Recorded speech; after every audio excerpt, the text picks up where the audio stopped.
আজকে জাতি বোঝে না উগ্রবাদী কাকে বলে।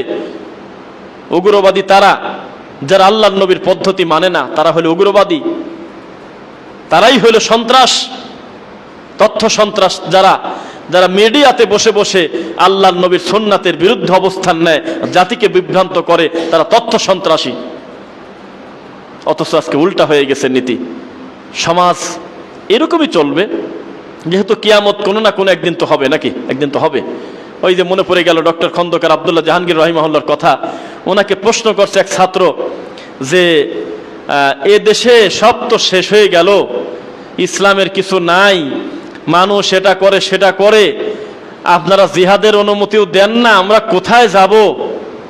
তখন উনি বলল, যে দেশের ৯৮ জন আল্লাহর কোরআন পড়তে পারে না, কোরআন বুঝতে পারে না, সূরা ফাতিহার অর্থ জানে না, সেই দেশে এর চাইতে ভালো ইসলাম যে চায়, তার কি